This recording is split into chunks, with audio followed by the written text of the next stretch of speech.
충남 아산의 보일러 공장 관련 누적 환자가 90여 명으로 늘고 교회와 학원 등 곳곳에서 코로나19 집단 감염이 속출하고 있습니다. 어젯밤 9시까지 531명이 양성 판정을 받아서 오늘 0시 기준으로 발표될 새 환자는 600명 안팎에 달할 걸로 보입니다. 정부가 확보한 코로나19 백신이 모두 7,900만 명분으로 늘었습니다. 공급 시기도 앞당겨 화이자 백신은 늦어도 4월부터 접종할 수 있을 것으로 보이는데 아스트라제네카 백신 접종이 미뤄진 고령층이 이 백신을 맞게 될 수도 있습니다. 정부가 영업 제한 등으로 매출이 감소한 소상공인의 지원금 범위를 매출 10억 원까지 검토하겠다고 밝혔습니다. 사실상 모든 소상공인에게 4차 지원금을 주겠다는 뜻인데 이르면 다음 달 중에 집행이 시작될 걸로 보입니다. 이명박 정부 당시 국정원이 여야 국회의원을 비롯해 900여 명을 사찰한 것은 명백한 불법이라고 현 국정원이 규정했습니다. 개인정보 보호 등의 이유로 관련 내용을 공개할 수는 없지만 국회 의결 과정을 거치면 비공개로 보고할 수 있다고 밝혔습니다. 일본군 위안부 피해자 이용수 할머니가 위안부 문제를 국제사법재판소에 넘겨달라고 문재인 대통령에게 호소했습니다. 위안부를 매춘부로 규정한 하버드대 교수 논문에 대해서는 말할 가치조차 없는 거짓이라고 일축했습니다. 오늘 서울 아침 기온이 영하 10도, 낮에도 영하권에 머무는 등 막바지 강추위가 기승을 부리겠습니다. 한파 속의 서해안에는 최고 15cm 폭설이 예상되는 등 곳곳에 눈이 내리겠습니다. 여러분 안녕하십니까? 2월 17일 굿모닝 YTN 시작합니다. 설 연휴가 끝나자마자 코로나19 확산세가 심상치 않습니다. 공장과 병원 집단 감염과 가족 모임에서도 확진자가 속출하고 있어서 오늘 발표될 신규 확진자는 600명 안팎이 예상됩니다. 최재민 기자입니다. 어제 0시부터 밤 9시까지 코로나19 양성 판정을 받은 신규 확진자는 531명입니다. 그제 같은 시간에 집계된 412명보다 119명 많습니다. 수도권이 392명으로 70%를 넘었고 비수도권이 139명입니다. 오늘 0시 기준으로 발표될 신규 확진자는 500명대 중후반이나 많으면 600명대 초반까지 늘 것으로 보입니다. 시도별로는 서울이 247명으로 가장 많고 경기 124명, 충남 47명, 인천 21명 등입니다. 사회적 거리두기 완화 조치에 따라 대인 간 접촉이 증가하는 상황에서 방역 수칙이 철저히 지켜지지 않으면 언제든 감염이 확산될 수 있습니다. 서울에서 확진자가 200명대를 기록한 건 지난달 6일 297명 발생 이후 처음입니다. 줄곧 100명대를 유지했지만 병원과 보습학원 등에서 집단 감염이 속출하면서 우려가 현실이 됐습니다. 여기에 설 연휴 가족 모임이나 방문으로 인한 감염도 우려되는 상황입니다. 아마 앞으로 추가적으로 그뿐만 아니라 다른 지역에서도 설 연휴 동안의 모임을 통해서 전파된 사례가 이제 나올 수 있는 가능성이 있을 것 같습니다. 생업에 차질을 빚는 자영업자들의 반발 속에 영업시간 연장 같은 방역 수칙 완화를 단행한 당국의 고민이 깊어질 것으로 보입니다. YTN 최재민입니다. 서울 순천향대 병원에서는 하루 사이 확진자가 30명이 늘었고 부천 영생교와 보습학원 관련 누적 확진자는 150명을 넘어섰습니다. 거리두기 단계는 내려갔지만 3차 대유행의 불씨는 여전히 남아 있습니다. 한동호 기자입니다. 순천향대 서울병원 확진자가 또 늘었습니다. 하루 만에 30명이 추가돼 누적 확진자만 117명입니다. 지난 12일 입원 환자 2명이 처음 확진된 뒤 매일 수십 명씩 양성 판정을 받고 있습니다. 환자와 보호자, 간병인과 병원 종사자 등 대상도 다양합니다. 서울시는 마스크 착용이 미흡하거나 간병인 여러 명이 함께 있는 등 방역수칙 위반 사례가 확인됐다고 밝혔습니다. 일부 화장실을 직원, 환자, 보호자가 함께 사용하고 있었으며 상주하는 보호자는 한 명이 원칙이나 가족이 교대로 간병한 경우가 있었던 것으로 경기도 부천 영생교와 보습학원 관련 확진자도 속출하고 있습니다. 19명이 추가 확진돼 지금까지 확진자가 151명입니다. 구로구 헬스장과 강북구 사우나, 용산구 지인 모임 등에서도 추가 확진자가 연쇄적으로 나오고 있습니다. 수도권을 중심으로 한 코로나19 확산세가 좀처럼 꺾이지 않는 모습입니다. 전문가들은 끝나지 않은 3차 대유행의 불씨가 언제든 되살아날 수 있다고 우려합니다. 나만은 괜찮겠지, 우리끼리는 괜찮겠지 하는 생각으로 지금 모임을 갖게 되면 지금 가족 간 감염이 전국적으로 나오고 있고 아마 1, 2주 이내로 대단히 많은 또 확진자가 나올 위험도 높다고 생각합니다. 한동안 풀렸던 날씨가 급격히 추워진 것도 변수입니다. 낮은 온도에서 사람의 면역력은 떨어지는 반면 바이러스의 활동력은 커지기 때문입니다. 게다가 거리두기까지 완화된 만큼 작은 방심은 언제든 대규모 감염 확산으로 이어질 수 있습니다. 일상에서 방역수칙을 철저히 지키는 것, 모두가 알고 있는 최선의 백신입니다. YTN 한동우입니다. 귀뚜라미 보일러 아산 공장 누적 확진자는 100명에 육박하고 있습니다. 방역당국은 공장 내부가 대형 컨테이너 같다고 표현했는데 사무실 온풍기와 휴게실 등에서 바이러스가 검출됐습니다. 이상곤 기자입니다. 귀뚜라미 보일러 아산 공장에서 확진자가 크게 늘었습니다. 직원 640여 명을 대상으로 검사를 진행한 결과입니다. 방역당국은 설 연휴에 직원들이 가족과 지인들을 접촉하면서 감염이 확산했을 가능성을 우려하고 있습니다. 실제로 대구와 경북 경산 등에서 고향을 방문한 직원들이 확진됐고 가족 감염자도 잇따르고 있습니다. 임시선별진료소에는 혹시나 하는 마음에 검사를 받으려는 시민들이 몰렸습니다. 명절 바로 세고 나서 이런 일이 있으니까 어디 가기도 불안하고 볼일 보러도 가기가 불안한 상태죠. 확진자 대부분은 천안과 아산 거주자들로 공장 인근 상점에는 평소 직원들의 방문이 잦았던 것으로 알려졌습니다. 다녀보면 외국인들이 많은데 아니 멀리 못 가니까 요 가까운 데서 이렇게 마트고 뭐고 이렇게 많이 다녔을 거라고. 방역당국의 역학조사에서는 일부 직원들의 마스크 착용이 허술했던 것으로 확인됐습니다. 직원들이 머물던 사무실의 온풍기와 탈의실 등 6곳에서 바이러스가 검출됐고 밀집, 밀폐, 밀접, 이른바 산밀 환경이 집단 감염의 원인으로 지목됐습니다. 특히 작업장과 휴게실 환기가 원활하지 않았던 거로 조사됐습니다. 방역당국은 추가 확산을 막기 위해 진단검사 대상을 공장 전체 직원의 가족들로 확대하는 방안을 논의하고 있습니다. 가족들도 더 늘어날 가능성이 아주 크다는 점도 아울러 말씀드리고요. 그러면서 볼 땐 직원분들이 가족 전원에 대해서도 전수조사를 하지 않겠느냐 그런 계획을 갖고 있다는 말씀을 드립니다. 전남 신안군에서는 교회에서 또 집단 감염이 확인됐습니다. 10명 넘는 교인들이 잇따라 확진 판정을 받았는데 방역당국은 방역수칙 위반 사실이 드러나면 교회 관계자를 고발할 계획입니다. YTN 이상곤입니다. 네, 조금은 희망적인 소식입니다. 전 세계 코로나19 확진자가 급감하고 있습니다. 네, 국제 통계 사이트 월드오미터에서 잡은 통계 자료입니다. 네, 이틀 전에 30만 명 정도로 확진자가 나타났고요. 어제는 26만 명까지 낮아졌습니다. 네, 세계 표준시로 현재가 밤 9시 정도인데 현재 24만 명 정도로 집계가 되고 있습니다. 네, 확산세가 줄고 있는 게 확실히 보이죠. 네, 코로나19 새 환자가 30만 명 밑으로 내려온 건 지난해 10월 12일 이후에 넉 달여 만인데요. 지난 1월 세계 환자가 하루 80만 명 이상 쏟아질 때와 비교하면 3분의 1 수준으로 떨어진 겁니다. 사상 초유의 강력한 거리 두기는 물론 겨울이 막바지에 이른 계절적인 요인이 크겠지만 상황이 심각했던 미국과 유럽 등이 지난해 말부터 백신 접종을 시작한 영향도 있을 거란 기대도 있습니다.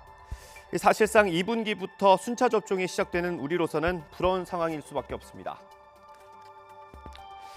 정부도 백신 확보에 전력을 쏟고 있습니다. 아스트라제네카 백신 접종 차질에도 11월 집단 면역 계획은 지킬 수 있도록 백신 물량을 추가로 확보하고 공급 시기도 최대한 앞당기겠다고 발표했습니다. 이 소식은 이영환 기자가 전합니다. 정부가 추가 계약한 백신은 파이자 300만 명분입니다. 애초 계약분까지 포함하면 파이자 확보 물량은 1,300만 명분으로 늘었습니다. 일부이기는 하지만 도입 시기도 3분기에서 앞당겼습니다.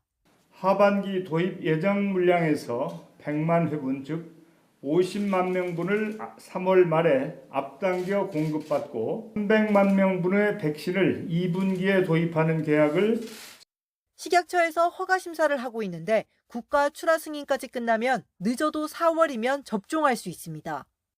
3월 말에서 조금 더 일찍 당겨져서 들어온다고 하면 3월 말에 접종이 시작될 수도 있다라는 3월 내로 접종이 된다고 하면 접종 계획 변경이 들어갈 거고요.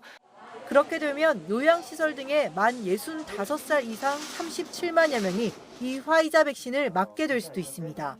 애초 고위험군이라 최우선 접종 대상이었지만 아스트라제네카 고령층 효능 논란에 2분기로 접종이 미뤄진 상태입니다. 추가 확인이 되는 대로 아스트라제네카 백신의 65세 이상의 에 대한 접종 여부를 결정할 예정이고요. 접종이 어려운 걸로 판단이 된다면 화이자 백신이라든지 모더나 얀센 백신 같은 다른 백신을 기존에 협상 중이던 노바백스 백신 2천만 명분 계약도 마무리했습니다. 기술 이전으로 국내에서 생산하는 만큼 2분기 공급에 문제가 없다는 평가입니다. 이로써 국내 확보 백신은 모두 7,900만 명분으로 늘었는데 1분기에는 아스트라제네카를 시작으로 파이자 백신 일부만 도입됩니다. YTN 이영웅입니다. 네, 일본에서는 오늘부터 의료 종사자 4만 명을 대상으로 첫 백신 접종이 시작됩니다. 일본 정부는 올림픽 개최를 위해서 백신에 기대를 걸고 있지만 백신 안전성에 대한 불안감이 있는 데다 준비도 부족해서 넘어야 할 산은 여전히 많습니다. 도쿄에서 이경아 특파원이 보도합니다. 최근 모의 시험을 마친 이 병원은 일본 내 첫 코로나 백신 접종을 앞두고 있습니다. 문진에 시간이 걸리는 일반인과 달리 의료진이 대상이라 접종은 신속히 이루어질 것으로 예상하고 있습니다. だいたい1人1分ほどの計算だったので45人やるのにだいたい1時間ぐらい 다음 달 중순부터는 나머지 의료 종사자 370만 명도 백신을 맞게 됩니다. 희망자에 한해 이루어지는 것이라 각 지역의사회는 개별적으로 의견을 묻고 있습니다. 백신 접종에 대한 입장은 현장에서도 엇갈리고 있습니다. 人に移してしまうっていうリスクを少しでも下げる責任があるかな。年単位でどんな副作用が出るかとか、いろんなことを考えると、今は否定的でいるっていう。 65세 이상 고령자에 대한 접종은 오는 4월부터 각 지자체 단위로 진행됩니다. 전국적인 대규모 접종까지 한 달 남짓 남았지만 준비는 부족한 상황.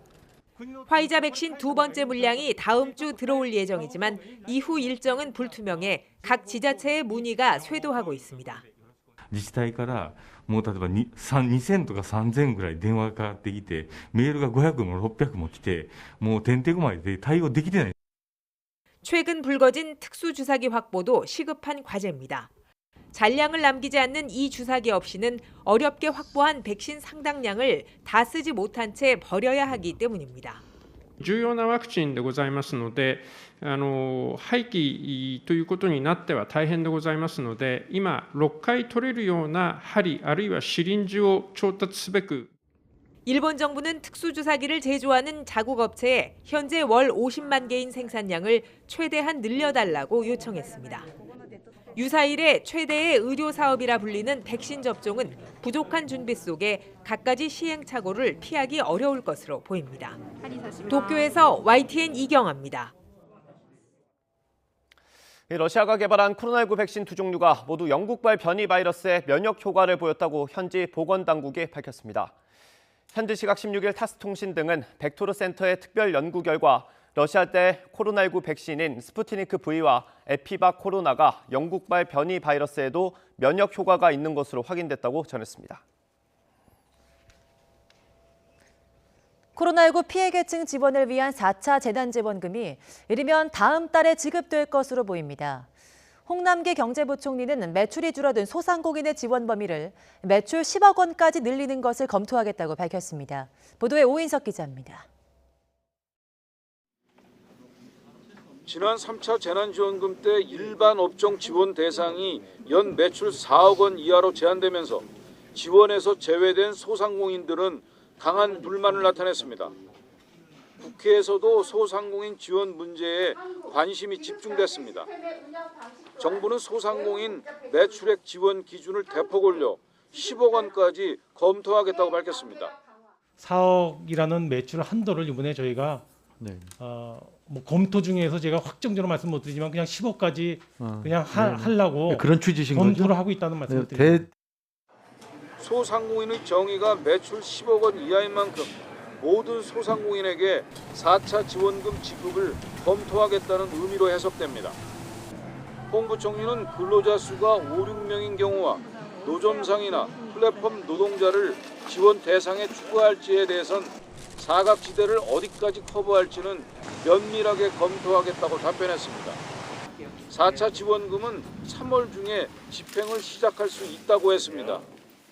3월 초순에 국회에 1차 추경 예산안 제출을 목표로 작업하고 있다면서 국회에서 통과만 되면 바로 다음 날부터 집행한다는 방침이라고 말했습니다. 추경 규모는 검토 중이기에 답변이 적절하지 않을 것 같다면서 30조 원까지 나온다는 질의에는 언론의 추측 보도가 심한 것 같다며 선을 그었습니다. 또 전국민 재난지원금 문제는 방역이나 경기, 경제 회복, 재정 상황을 종합적으로 감안해서 고려해야 할 사안이라고 말했습니다. 제 개인적인 견해를 물어본다면 저는 전 국민을 드리는 것은 신중하게 생각해야 된다는 것이 제 생각입니다. 홍 부총리는 국가 채무의 증가 속도가 굉장히 빠른 편이라며 재정 수지 적자가 우려스럽다고 밝혔습니다. YTN 오인성입니다. 홍남기 경제부총리가 민주당이 추진하는 코로나19 손실보상제에 대해서 오는 4월쯤 큰 그림이 나올 것 같다고 밝혔습니다. 홍 부총리는 국회 기획재정위원회 업무보고에서 손실보상을 제도화하는 데 정부도 동의하며 범부처 태스크포스를 가동하고 연구 용역을 진행하고 있다고 말했습니다. 또 손실보상제를 감염병 예방법으로 할지 소상공인 관련법으로 할지 별도로 법을 만들지에 대해서도 부처마다 의견이 달라서 조율이 필요하다고 덧붙였습니다. 국회 기획재정위원회에서 4차 긴급재난지원금 지급과 관련한 추경 편성을 두고 야당 의원과 홍남기 경제부총리 사이에 설전이 벌어졌습니다. 야당 의원들은 홍 부총리의 답변 태도에 불만을 드러냈고 홍 부총리는 그런 식으로 질의하지 말라고 맞섰습니다. 직접 들어보시겠습니다. 올해 들어서 상임위가 처음인 것 같은데 우리 부총리님 답변 태도가 그게 뭡니까? 동료 의원이 다음 추경을 또 할 수 있느냐 그러고 하니까 답변 않겠다. 국민들이 궁금해서 물어보는 겁니다. 그런데 그렇게 답변을 해요? 여당한테는 여기서도 터지고 저기서 터지고 와서 여기서 분풀이하는 거예요. 뭐 하는 거예요 지금? 의원님, 여기는 지금 국민들을 대신해서 지금 질의하는 자리예요. 추경이라는 거를 갖다가 밀월달에 한다고 예고하고 지금부터 예고하는 거예요. 말 그대로 추경은 해당 소요가 발생했는데 예산에 없어서 예측하지 못한 소요가 발생하면 추경을 할 수 있는 거기 때문에 지금 저보고 2차 추경, 3차 추경 하려고 물어보면 재정을 맡고 있는 입장에서 그렇게 말씀드린 건 당연하지 않습니다. 의원님 그런 식으로 정책 내용을 여쭤보시지 그런 식으로 질문하지 마십시오. 다 국민들이 보고 있습니다.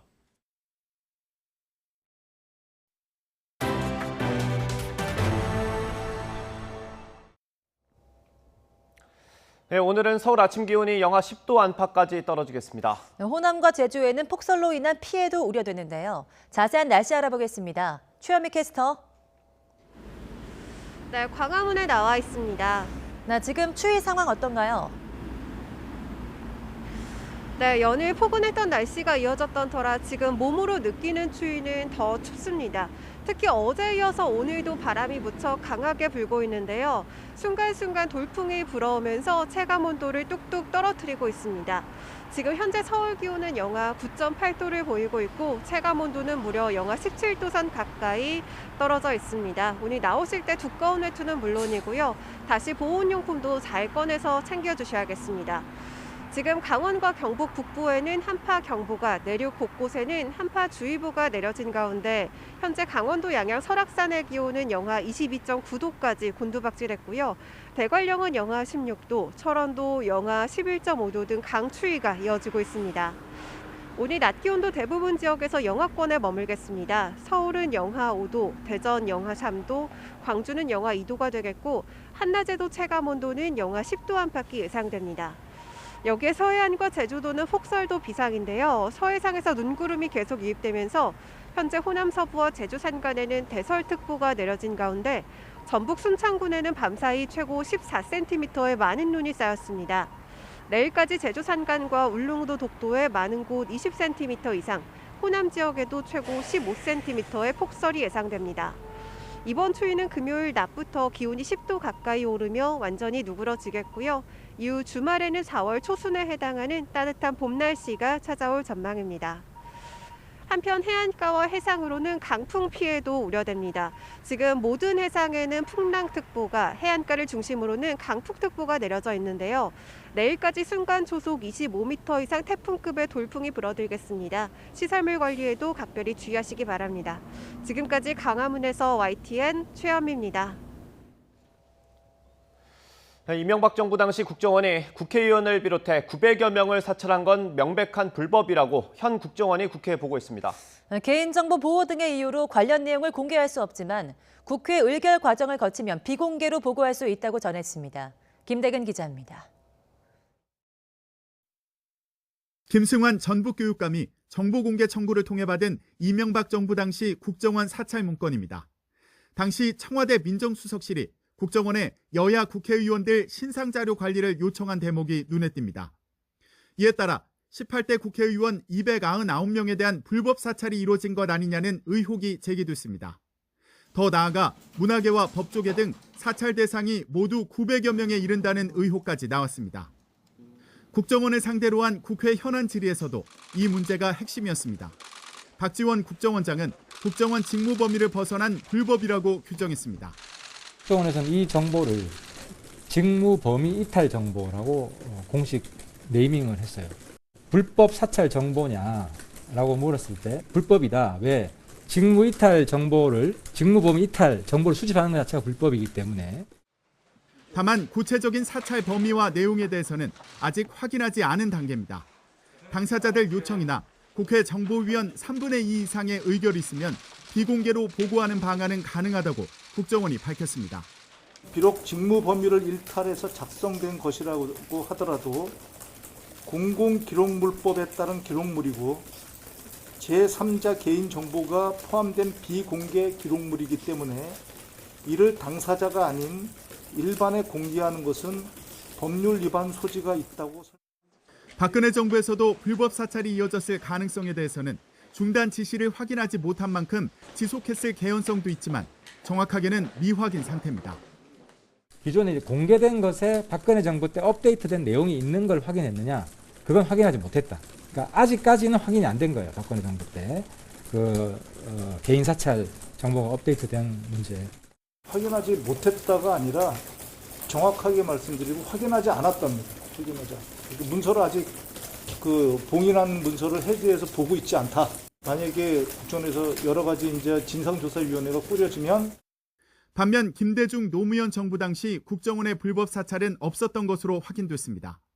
이런 가운데 민주당과 시민단체는 18대 국회의원들이 직접 본인 관련 정보 공개를 청구하는 방안을 검토하고 있습니다. 이럴 경우 공개 가능 범위가 넓어지는 만큼 국정원 불법 사찰의 실체가 더 드러날 가능성이 큽니다. YTN 김대근입니다. 법무부가 국정농단 사건으로 징역 2년 6개월의 실형을 확정받은 이재용 삼성전자 부회장 측에 취업 제안을 통보했습니다. 특정 경제범죄 가중처벌법에는 5억 원 이상 횡령이나 배임 등 범행을 저지르면 징역형의 집행이 종료되거나 집행을 받지 않기로 확정된 날부터 5년 동안 취업을 제한한다고 돼 있습니다. 취업 대상 직군은 국가나 지방자치단체가 전부나 일부를 출자한 기관과 그 출연이나 보조를 받는 기관, 유죄 판결된 범죄 행위와 밀접한 관련이 있는 기업체입니다. 이 부회장은 박근혜 전 대통령과 최서원 씨 측에 삼성 경영권 승계를 도와달라는 청탁과 함께 86억여 원의 회사 돈을 횡령해서 뇌물로 건넨 혐의 등으로 징역 2년 6개월을 선고받았습니다.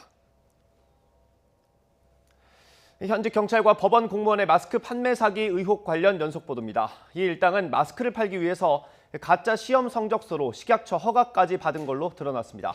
식약처는 자신들도 속았다는 입장인데 경찰은 업체와 식약처의 유착 의혹을 수사하고 있습니다. 안윤학 기자입니다.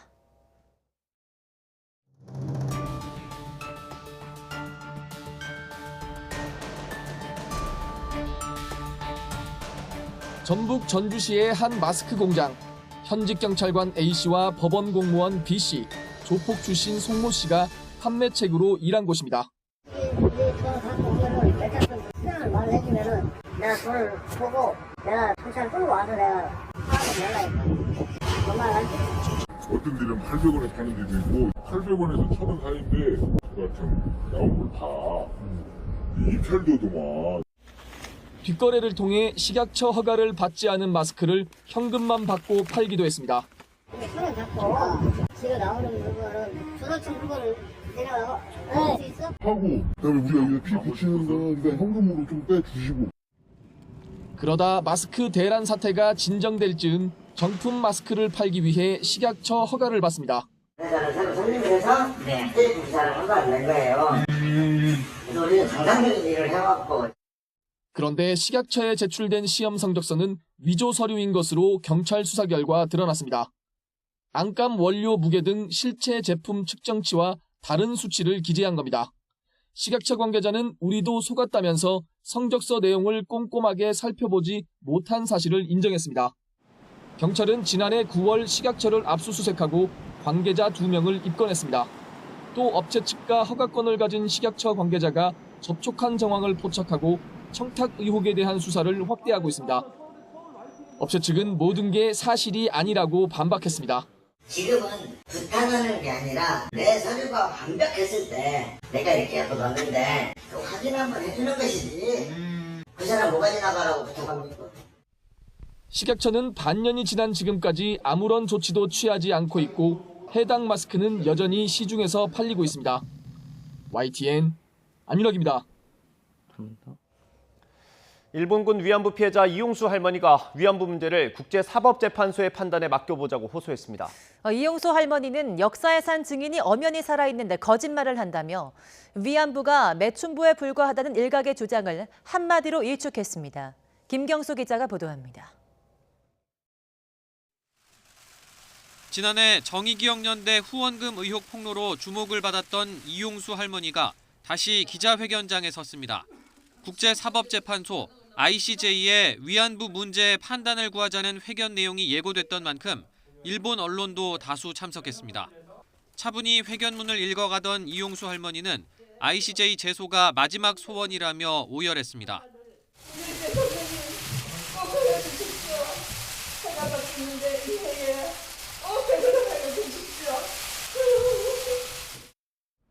위안부를 매춘부로 규정한 논문을 써 비난이 일고 있는 하버드대 램지어 교수에 대해선 일침을 놨습니다. 일본이 적반하장식 태도를 바꾸지 않고 하버드대 교수를 시켜 거짓말을 하고 있다며 호되게 비판했습니다. 한마디로 대답하겠습니다. 역사의 사실이 이렇게 살아있지 않습니까? 있어 누구의 말씀 안 드리도 아시는 거 아닙니까? 이용수 할머니와 기자회견에 나선 위안부 문제 ICJ 회부 추진위원회는 국내 법원의 판결로는 일본의 사죄를 끌어내기에 한계가 있다며 제소를 제안한 배경을 설명했습니다. 또 아예 승산이 없지 않다며 재판 과정에서 일본의 과거 불법 행위가 인정될 수 있을 것으로 기대했습니다. 우리 입장에서는 그 피해자분, 할머니 피해자분들이 제일 원하시는 그런 이제 그 본질적인 그런 이제 일본 당시 행위의 불법성을 확인할 수 있는 그런 기회가 될 수 있습니다. 다만 이용수 할머니의 바람대로 실제 ICJ 제소가 성사될지는 미지수입니다. 재판을 받아보려면 당사국 간 합의가 있어야 하는데 국제사회에서 위안부 문제 공론화를 원치 않는 일본이 응하지 않을 가능성이 크기 때문입니다. 우리 정부도 절제된 반응을 보이고 있습니다.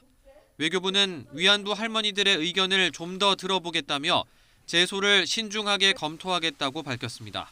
YTN 김경수입니다. 위안부 피해자들을 모욕한 하버드대 교수의 논문을 싣기로 했던 학술지가 역사적 증거에 대해 우려가 제기됐다며 조사하고 있다고 밝혔습니다. 미국 내 교육계와 학계는 물론 정계까지 비판이 이어지면서 관련 매체들도 주요 이슈로 다루고 있습니다. 강태욱 특파원이 보도합니다. 하버드대 램지어 교수의 논문을 게재할 예정인 학술지 국제법경제리뷰가 YTN의 질의에 대해 논문 자체에 대한 논평은 부적절하다고 답했습니다.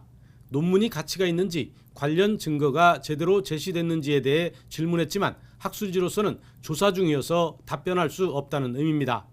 다만 역사적 증거에 대한 우려가 제기된 만큼 독자들에게 알리기 위해서라도 조사가 필요하다고 밝혔습니다.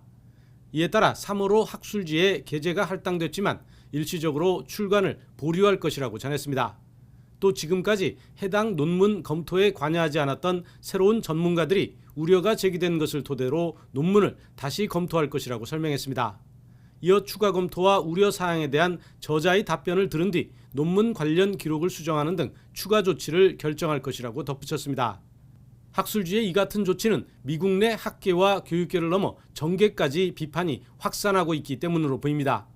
미국의 한 교육 매체는 램지어 교수의 주장이 국제적인 논쟁거리가 되고 있다고 보도했습니다. 그러면서 학술지가 게재 여부를 고민하고 있다고 전했습니다. 한 정치 전문 매체는 미국 내 정치인과 학계의 비판을 보도했습니다. 다수 학자가 논문으로서 부족하다거나 심지어 학술적으로 사기라고 하는 견해까지 실었습니다. 또 램지어 교수가 공식적으로 사과해야 한다는 정치인들의 주장도 잇따르고 있다고 전했습니다. 워싱턴에서 YTN 강태욱입니다. 천억 원대 횡령 배임 혐의를 받는 최신원 SK네트워크스 회장의 구속 여부가 이르면 오늘 결정됩니다. 서울중앙지방법원은 오늘 오전 10시 최 회장에 대한 영장 실질 심사를 진행합니다. 앞서 서울중앙지검 반부패 수사 1부는 특정경제범죄법상 횡령과 배임 등의 혐의로 최 회장의 구속영장을 청구했습니다. 검찰은 최 회장이 SKC 회장을 지낸 데 이어 SK네트워크스 등에서도 경영권을 행사하면서 거액을 횡령해 유용한 것으로 의심하고 있습니다. 입주민의 폭행과 갑질에 시달리다 숨진 아파트 경비원 고 최희석 씨가 산업재해 승인을 받았습니다. 근로복지공단은 업무상 질병판정위원회가 최 씨 사망과 업무 관련성을 인정하고 산재로 최종 승인했다고 밝혔습니다. 근로복지공단 관계자는 경비 업무를 하면서 입주민에게 받은 정신적 스트레스로 최 씨가 사망에 이른 것으로 판단했다고 설명했습니다. 문재인 대통령이 2사 부동산 대책을 넘어서는 강력한 공급 대책을 다시 한번 주문했습니다. 정부 대책은 국민이 피부로 느껴야 성과로 평가할 수 있다는 뜻도 분명히 했습니다. 차정윤 기자의 보도입니다. 문재인 대통령은 국토교통부 업무보고를 받는 자리에서 집값 안정에 부처 명운을 걸라는 비장한 주문을 했습니다. 2사 부동산 대책을 중심으로 주택가격과 전월세 가격을 조속히 안정시키는 데 부처의 명운을 걸어주기 바랍니다. 집값이 잡히고 있다는 국민 체감 없이는 성과를 인정받기 어렵다는 점도 분명히 했습니다. 그러면서 2사 부동산 대책을 넘어서는 획기적인 주택 공급 확대 필요성도 강조했습니다. 공공주도의 주택 공급을 골자로 한 변창흠표 부동산 정책의 성공을 당부한 겁니다. 또 지방과 수도권의 상생 발전 방안도 지속 가능한 주거 안정 방안으로 제시했습니다. 수도권 주택 시장의 불안이 반복되는 상황은 균형 발전이 완성되지 못한 데에서 비롯됐다는 판단입니다. 문 대통령은 지자체 간 연대로 광역 경제권을 만들고 교통 인프라를 확충해 더 과감하고 새로운 균형 발전 동력을 찾아야 한다고 강조했습니다. 아울러 한국판 뉴딜과 2050 탄소 중립 정책의 연장선으로 미래차 사업과 스마트시티 사업에도 속도를 내달라고 덧붙였습니다. 국토교통 분야에는 한국판 뉴딜, 2050 탄소 중립을 위한 무한한 혁신 가능성과 잠재력이 있습니다. 전기차, 수소차, 자율주행차와 드론 택시 등의 보급과 상용화에 더욱 속도를 내주기 바랍니다. 문 대통령은 올해를 집 걱정은 덜고 지역 활력은 더하고 혁신은 배가 되는 해로 만들어달라면서 국민과의 소통을 강조하기도 했습니다. YTN 차정은입니다. 공공이 주도해서 도심의 역세권이나 준공업지역 같은 낙후된 지역을 정비하는 공공주택 복합사업 후보지가 오는 7월쯤 선정될 전망입니다.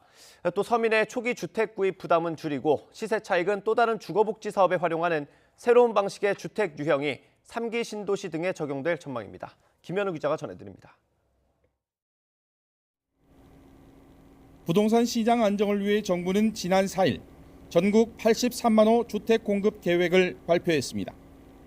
이 가운데 LH 등 공공이 직접 부지를 확보하고 민간이 원할 경우 공동 개발에 나서는 도심 공공주택 복합 사업을 통해 19만 6천 호를 공급할 예정입니다. 저개발된 역세권이나 준공업지역, 노후주거지역 등이 대상입니다.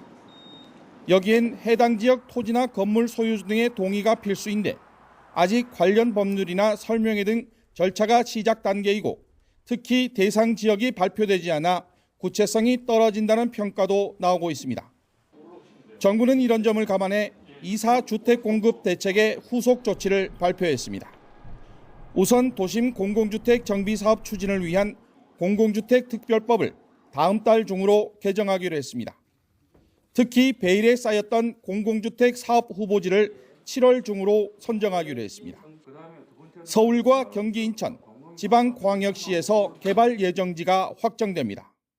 지난 4일 발표한 공공주도 3080 플러스 대책에 따라 후보지 선정 등 후속 조치를 차질 없이 추진하여 도심 내에 양질의 부담 가능한 주택을 충분히 공급하겠습니다.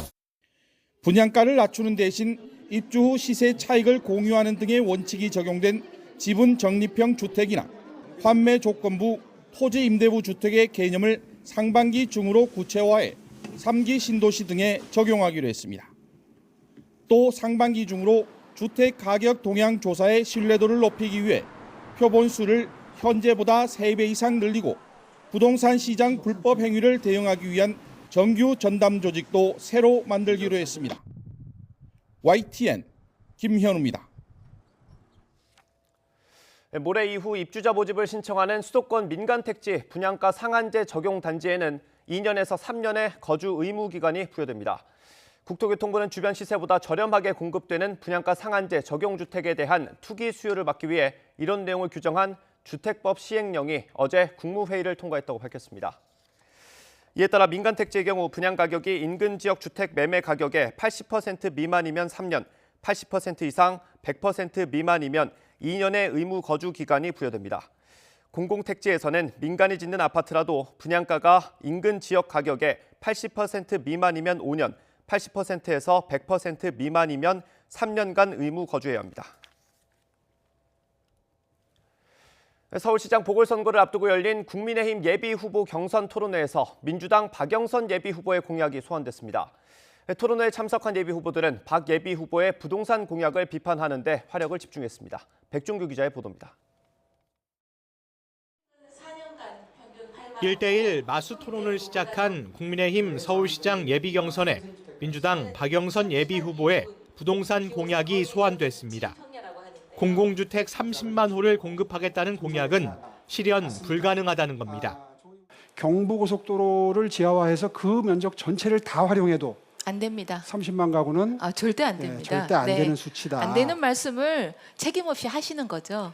제가 또 박영선 후보가 지금 컨텐츠가 없으니까 문재인 정부의 이 무능한 문재인 정부의 장관들을 전부 고문으로 영입하셔가지고 부동산 문제를 해결하기 위해 주택 공급을 늘려야 한다는 데는 공감했지만 공급 가능한 주택 수나 방법론에 대해선 이견을 보였습니다. 굉장히 비현실적이다, 굉장히 뻥공약이다 이렇게 말씀하셨는데 결국에는 30만 호, 공공임대와 공공분양 30만 호는 똑같단 말이에요. 5년이냐 10년이냐가 엄청난 차이가 있고요. 민간의 분양을 활성화하는 과정에서 거기서 나오는 기부채납 받는 토지가 있다. 박원순 전 시장과 문재인 정부의 공급 부족 때문에 지금 부동산 이 사태가 났는데 공급을 박원순 전 시장 때와 비슷하게 하시겠다. 아마 중앙정부와의 협조가 쉽지 않을 겁니다. 이제 그래서 필요한 물량 최소한으로 계산을 했고요. 서로의 정책 비판에 문재인 정부의 주택 공급 정책도 소환됐습니다. 문재인 정부의 태릉 골프장에 대한 아파트 공급에 찬성하신다는 말씀이신가요? 기본적으로 그 정부가 그린벨트는 지켜야 되는 것 아닌가요? 정부가 발표한 공공 택지를 모아서 제가 반반 아파트 3만 호를 시작하겠다라고 말씀을 드린 거고요. 당원과 시민 1000명으로 구성된 평가단은 나경원, 오신환 대결에선 나경원 예비후보의 손을, 오세훈, 조은희 대결에선 오세훈 예비후보의 손을 들어줬습니다. 국민의힘은 맞수를 바꿔가며 모두 6차례 1대1 토론을 실시하고 후보가 모두 참여하는 전체 토론을 거친 뒤 여론조사를 통해 최종 후보를 선출할 계획입니다. YTN 백종규입니다. 쿠팡의 뉴욕 증시 상장 소식이 큰 화제를 몰고 왔습니다. 쿠팡이 차등 의결권 때문에 우리 증시 대신 뉴욕 증시를 택했다는 분석이 있는 가운데 차등 의결권 도입 필요성을 놓고 논란이 일고 있습니다. 박병한 기자가 보도합니다. 국내에 없는 차등 의결권이 쿠팡의 미국행의 주요 요인 중 하나라는 분석이 나오고 있습니다. 차등 의결권은 창업주나 경영자가 경영권을 잃을 걱정 없이 안정적으로 기업을 운영하도록 하기 위한 제도입니다. 김범석 쿠팡 이사회 의장이 가진 클래식 B 주식 한 주는 일반 주식 29주에 해당하는 의결권을 갖습니다. 김범식 의장의 클래스 B 보유 지분은 공개되지 않았지만 2% 지분만 있어도 58%에 해당하는 주주 권리를 행사할 수 있어 향후 안정적 경영권 행사가 예상됩니다.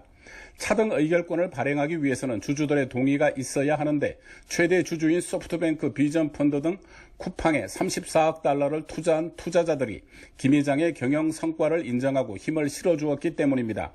차등 의결권은 미국, 영국, 프랑스, 독일 등에서 허용되고 있고 2014년 알리바바가 홍콩 대신 뉴욕 증시를 택한 뒤 2018년 홍콩과 싱가포르에도 도입됐습니다. 하지만 차등 의결권 제도가 악용돼 지배주주 권한만 강화할 것이라는 반론도 있고 차등 의결권 외에 경영권 방어 수단이 있어 제도 도입의 득보다 실이 많다는 주장도 있습니다. 1주 1표 원칙 등 주주 평등 원칙을 크게 훼손하지 않고 또 최대 주주의 사익 편취를 최소화하기 위해서는 차등 의결권에 대한 일몰 조항 도입, 즉 상장 후에 일정 기간이 지난 뒤에는 다시 보통주로 의무적으로 전환하는 옵션을 부여하는 것을 검토할 필요가 있다고 생각합니다. 이런 가운데 기획재정부가 차등 의결권 제도 도입을 위한 벤처기업 육성에 관한 특별조치법 일부 개정 법률안을 지난해 12월 국회에 제출했고 여당도 찬성하고 있어 통과 여부에 관심이 쏠리고 있습니다. YTN 박병환입니다. 가상화폐 비트코인 가격이 현지 시각 16일 사상 처음으로 5만 달러, 우리 돈으로 5,510만 원을 돌파했습니다. 블룸버그 통신에 따르면 비트코인 가격은 이날 뉴욕에서 오전 7시 32분 기준 5만 191달러를 기록했습니다. 로이터는 런던에서도 5만 달러가 넘었다고 보도했습니다. 가상화폐는 거래소 단위로 거래가 이루어지기 때문에 거래소별로 거래 가격이 다릅니다. 최근 불거진 프로스포츠 선수들의 과거 학교폭력 사건과 관련해 문체부가 교육부 등 관련 부처와 대책을 마련하고 있습니다. 당장 오는 19일부터는 스포츠 인권 보호를 강화하기 위한 2차 국민체육진흥법, 이른바 최속현법이 시행되는데요. 철인 3종 인권침해 사건을 토대로 스포츠 윤리센터 기능을 강화하는 한편 체육인들의 신고 의무를 강화하는 데 초점이 맞춰질 것으로 보입니다. 김상익 기자입니다. 19일부터 시행되는 이른바 최숙현법은 우선 지난해 8월 설립된 스포츠 윤리센터의 기능을 강화합니다. 체육계의 간섭을 배제한 채 피신고인과 해당 단체를 조사할 수 있도록 조사 권한이 강화됩니다. 조사 대상과 방법을 구체적으로 명시하고 필요한 경우 윤리센터가 직접 조사를 개시하거나 수사기관의 협조를 요청할 수 있는 근거도 마련했습니다. 현재 26명인 센터 인력은 40명으로 확충하고 지역사무소 3개소를 설치할 예정입니다. 윤리센터의 조사를 방해하거나 거부하고 거짓 자료를 제출할 경우 문체부 장관이 해당 기관의 책임자 징계를 요구할 수 있도록 했습니다. 체육인에게 인권 침해 즉시 신고 의무를 부과하는 것도 달라진 점입니다. 신고 의무를 이행하지 않을 경우 생기는 과태료 등 불이익이나 처벌 문제를 둘러싼 논란이 예상되지만 분명 인권 침해 예방 효과는 기대됩니다. 고 최숙현 선수 사건 때도 주변에서 충분히 알고 있었음에도 불구하고 공론화되지 못하고 묻혔던 부분들이 있어서 체육과 관련된 부분들에게 의무화시켜 놓으면 이런 사건들이 묻히지 않게끔 하는 효과가 있을 거라고 생각합니다. 훈련장과 지도자실, 식당 등에는 인권 침해를 예방하기 위해 CCTV를 설치할 수 있도록 했습니다. 또 체육 지도자가 아닌 선수 관리 담당자도 체육단체 등록을 의무화해 지난해 철인 3종 때처럼 비공식 인력에 의한 인권 침해를 방지할 방침입니다.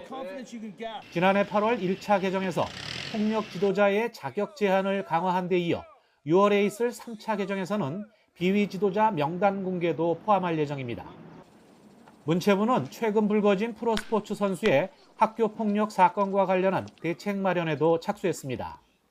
교육부 등 관계당국과 협의해 학교 운동부 징계 이력도 통합 관리하는 방안을 추진 중입니다.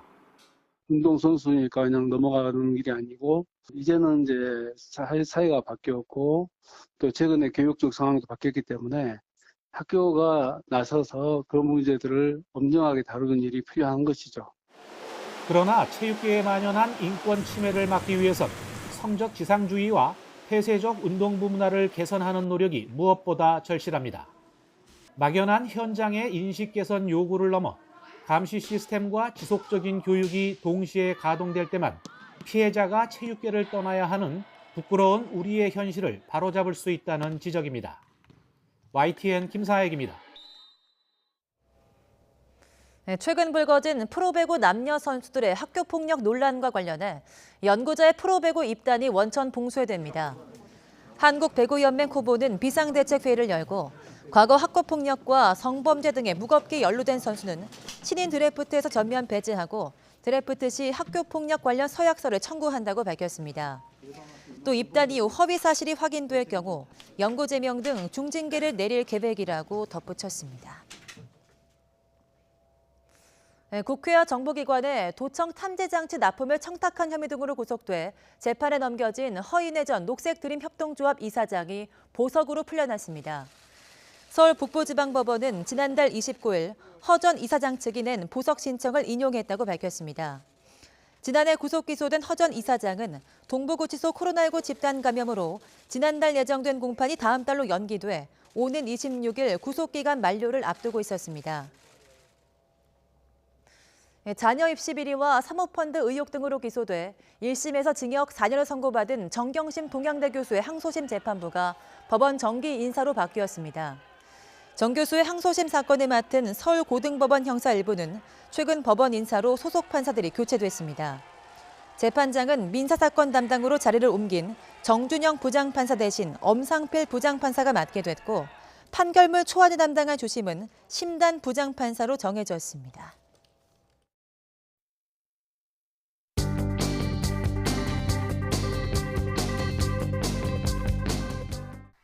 신현수 청와대 민정수석의 사의 표명 소식 각 신문이 비중 있게 다뤘습니다. 경향신문은 현 정부 첫 검찰 출신 민정수석이 이번 검찰 인사 논의에서 배제된 것에 반발한 것으로 보인다며 박범계와 갈등 민정수석 임명 한 달여 만의 사의라고 제목을 뽑았습니다. 조선일보는 문 대통령이 신 수석의 사의 표명 다음 날 반려했지만 신 수석이 설 연휴 이후 다시 사표를 제출했다고 전했습니다. 김학의 전 차관 불법 출금 의혹을 수사하고 있는 수원지검이 최근 이성윤 서울중앙지검장에게 소환 조사를 받으라고 통보했지만 이 지검장이 불응한 것으로 알려졌다는 기사 바로 아래에 배치됐습니다. 당시 대검 반부패부장이던 이 지검장이 당시 문무일 검찰총장에게 보고하지 않고 불법 출금 수사를 무마시킨 것으로 보인다는 내용입니다. 한겨레는 국가정보원이 이명박 정부 당시 청와대 지시로 18대 국회의원 전원에 대한 광범위한 사찰이 이루어졌다는 의혹과 관련해 특별법 제정을 제안했고 여야도 이에 대한 공감대를 형성한 것으로 전해졌다고 보도했습니다. 코로나 관련 소식 보겠습니다. 코로나 백신 접종 교육을 받는 간호사들의 진지한 모습. 백신 접종이 시작된 뒤 전 세계 환자 수가 크게 줄고 있다는 소식입니다. 백신 우등생 이스라엘 일상 되찾는다. 중앙일보는 국민 44%가 백신 접종을 마친 이스라엘의 거리두기 완화 소식을 담으면서 오는 26일부터 접종을 시작하는 한국이 OECD 중 꼴찌라고 비판했습니다. 호나 전기차 화재가 끊이질 않자 배터리를 모두 교체하는 쪽으로 가닥을 잡았지만 1조 원이 넘는 비용 문제로 현대차와 LG에너지솔루션 두 기업 간 갈등도 깊어지고 있다고 한겨레가 전했습니다. 마음만 먹으면 클럽하우스 엿들을 수 있다. 1년 새 고객 600만 명. 국내외에서 열풍을 일으키고 있는 음성 채팅 앱 클럽하우스가 개인정보 보안 논란에 휩싸였다는 조선일보 기사입니다. 채팅방에서 주고받은 대화는 녹음하거나 전송할 수 없다고 자랑해온 운영업체가 정작 모든 대화 내용을 녹음하고 있었고 중국 정부와 기업이 이용자 정보에 접근할 수 있다는 우려까지 나오는 상황입니다. 모두가 브리트니를 틀에 가뒀다. 마지막으로 뉴욕타임즈가 온라인에 공개한 다큐멘터리 프레이밍 브리트니가 화제라는 경향신문 기사 보겠습니다. 다큐멘터리는 2000년대 전성기를 누렸던 팝스타 브리트니 스피어스가 우울증과 약물 중독에 시달리다 재활시설을 오가게 된 과정을 조명하고 있는데 그동안 스피어스의 고통을 돈벌이 소재로 삼는 등 미디어의 여성 혐오를 자성하는 목소리도 나오고 있다고 합니다. 주간 브리핑 이하린입니다.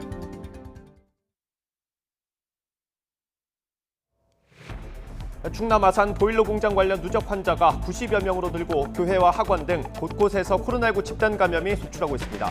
어젯밤 9시까지 531명이 양성 판정을 받아서 오늘 0시 기준으로 발표될 새 환자는 600명 안팎에 달할 걸로 보입니다. 정부가 영업 제한 등으로 매출이 준 소상공인의 지원금 범위를 매출 10억 원까지 검토하겠다고 밝혔습니다. 사실상 모든 소상공인에게 4차 지원금을 주겠다는 뜻인데 이르면 다음 달 중에 집행이 시작될 것으로 보입니다.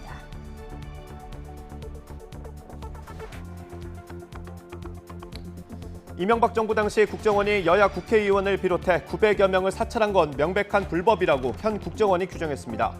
개인정보 보호 등의 이유로 관련 내용을 공개할 수는 없지만 국회 의결 과정을 거치면 비공개로 보고할 수 있다고 밝혔습니다.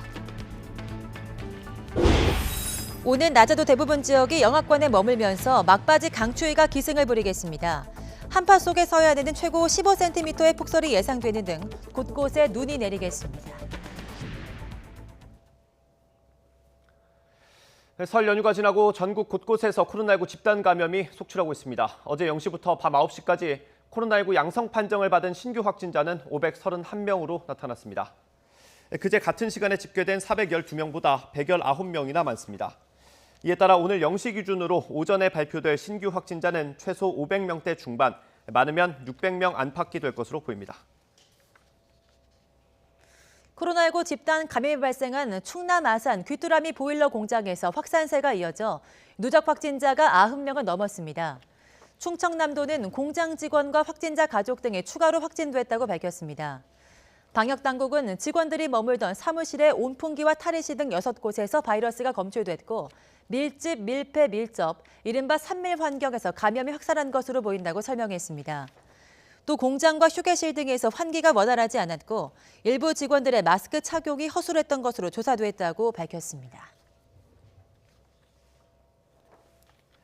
서울 용산구 순천향대 병원에서 발생한 코로나19 집단 감염의 누적 확진자가 어제 0시 기준으로 전국에서 117명으로 늘었습니다.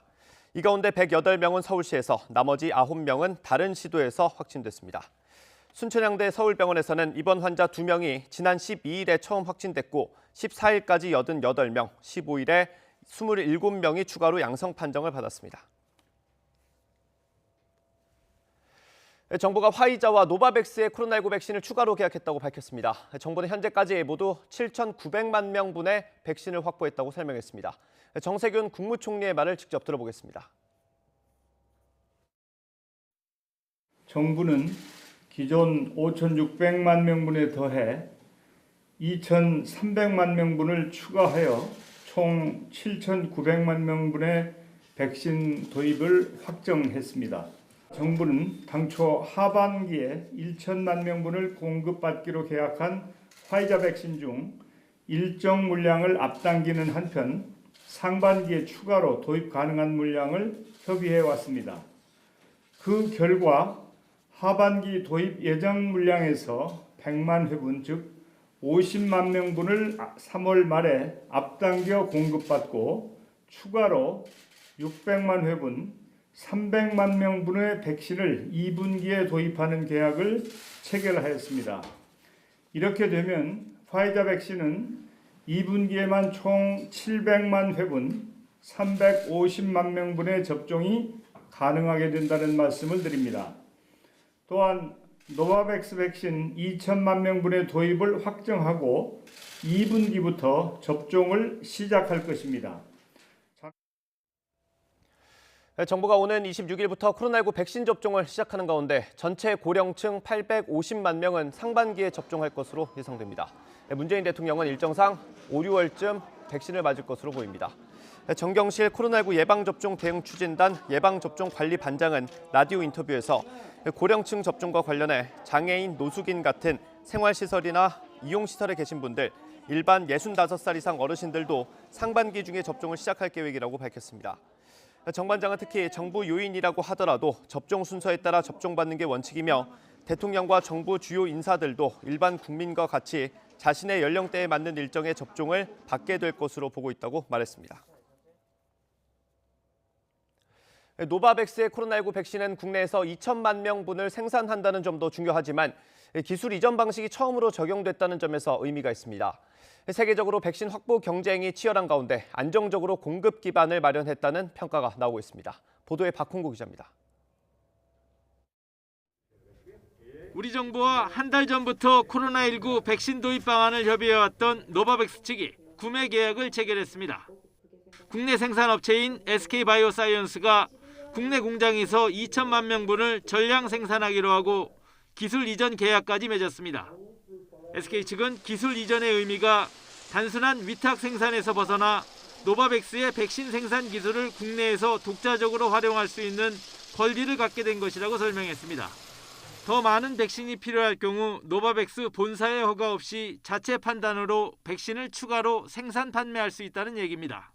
SK바이오사이언스에서 공급과 생산에 대한 권한을 함께 가지기 때문에 보다 안정적으로 우리나라에 백신 공급이 가능해졌다라고 평가할 수 있겠습니다. 노바백스 백신은 기존 B형 간염 백신 등에 적용되는 합성 항원 방식으로 그동안 정부가 구매한 화이자나 아스트라제네카와는 면역 유도 방식이 다릅니다.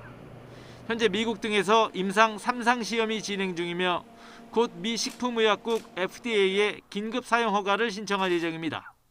예방 효과가 90% 안팎을 넘나들 정도로 굉장히 좋고요. 스파이크 단백질이라는 그 단백질하고 가장 유사하게 생긴 것 자체를 집어넣어 주는 겁니다. 세계적 백신 확보 경쟁 속에 노바백스 물량 2천만 명분 도입이 확정됨에 따라 정부의 백신 접종 계획은 숨통이 트이게 됐습니다. 노바백스는 3상 임상시험 결과가 나오면 식약처의 허가 심사를 받은 뒤 예방접종 전문위원회 논의를 거쳐 구체적 접종 대상이 결정될 예정입니다. YTN 박홍구입니다. 최근 지자체들이 영화를 패러디하거나 인기 가요의 가사를 바꿔서 만든 영상이 온라인에서 큰 인기를 얻고 있습니다. 특히 코로나19 방역 관련 내용을 담아서 효과를 보고 있습니다. 허성준 기자가 취재했습니다.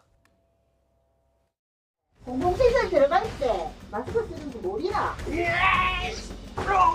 영화 신세계의 명장면과 대사를 패러디한 유튜브 영상입니다. 공무원들이 출연한 만큼 어색하고 어설프지만 코로나19로 지친 시민들에게 깜짝 웃음을 선사합니다.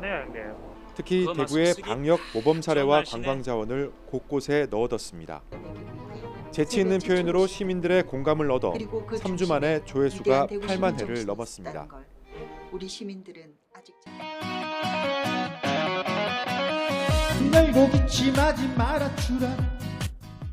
경기도 파주시 공무원들이 직접 제작한 패러디 동영상입니다. 회식 자제 등 코로나19 방역 수칙을 지켜달라는 내용으로 이 트로트곡을 개사했습니다.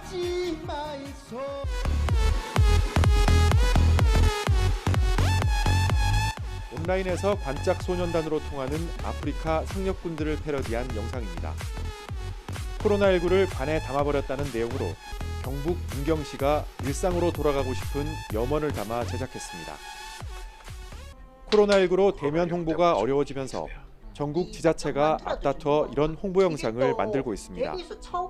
메시지가 쉽고 빠르게 전달되는 데다 홍보 효과까지 거두면서 지자체들의 SNS 경쟁은 앞으로 더 치열해질 것으로 보입니다. YTN 허성준입니다. 독일에서 병원 의료진 등 직원들이 아스트라제네카의 코로나19 백신에 접종받은 뒤 병가를 내는 사례가 잇따르고 있는 것으로 확인됐습니다. 하이거 숄츠 독일 니더작센주 보건당국은 보건국장은 아스트라제네카 백신에 접종받은 직원 중 절반이 병가를 냈다고 밝혔습니다. 또 다른 병원에서는 아스트라제네카 백신에 접종받은 직원 중 3분의 1이, 제3의 병원에서는 약 4분의 1이 병가를 냈다고 설명했습니다. 직원들의 증상은 두통에서 우환까지 상대적으로 약한 편이었고 중증 증상은 보고된 바 없다고 니더작센주 정부는 밝혔습니다. 러시아가 개발한 코로나19 백신 두 종류가 모두 영국발 변이 바이러스에 면역 효과를 보였다고 현지 보건당국이 밝혔습니다.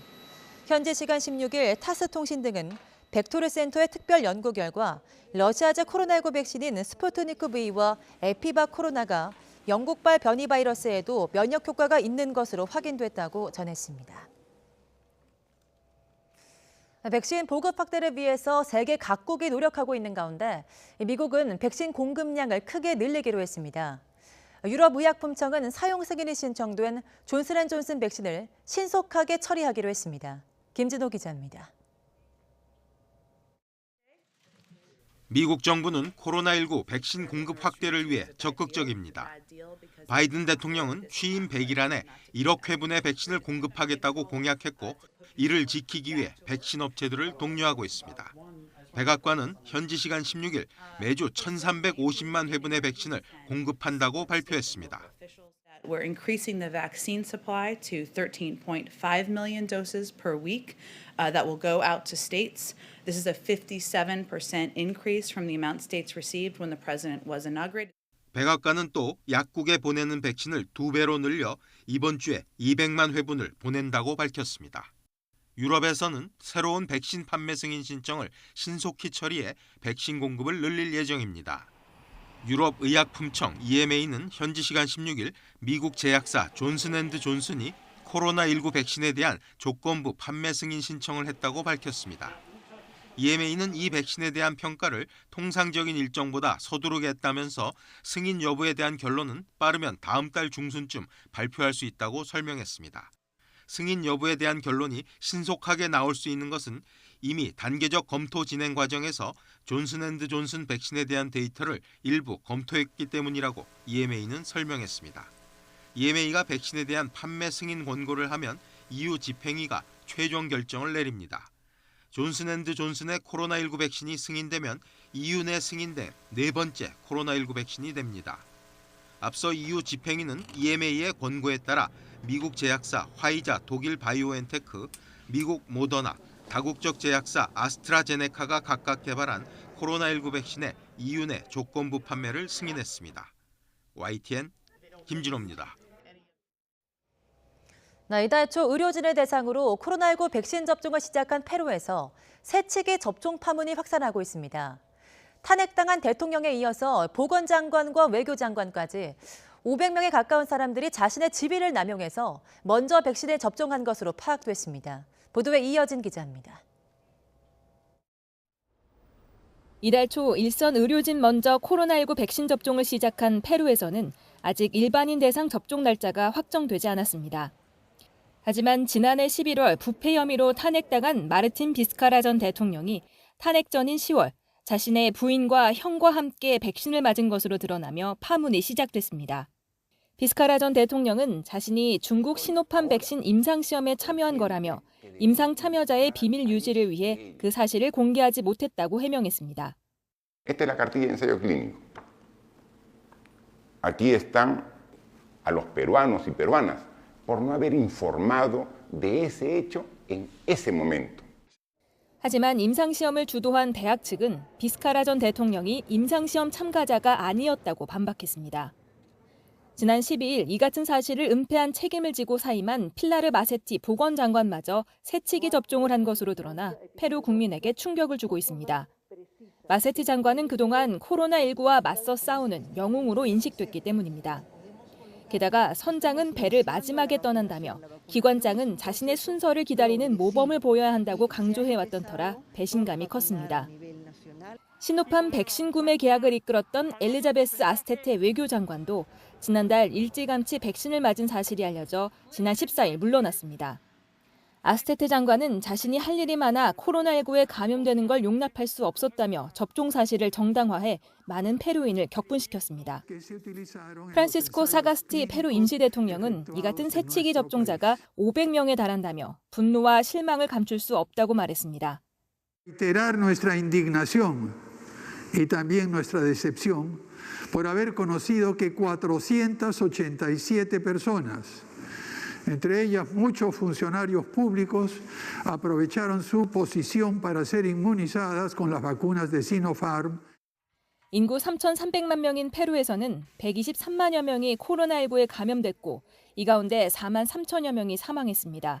특히 의료진이 2만 명 넘게 감염돼 의사 306명과 간호사 125명이 코로나19로 숨졌습니다. YTN 이여진입니다. 북한이 코로나19 백신과 치료제 원천 기술을 탈취하려는 목적으로 해킹을 시도했다고 국정원이 밝혔습니다. 박지원 국정원장은 국회 정보위원회 비공개 회의에서 최근 북한 동향과 관련해 이같이 보고했다고 국민의힘 간사 하태경 의원이 밝혔습니다. 하 의원은 이와 함께 화이자 백신은 이미 해킹된 것으로 보고받았다고 말했습니다.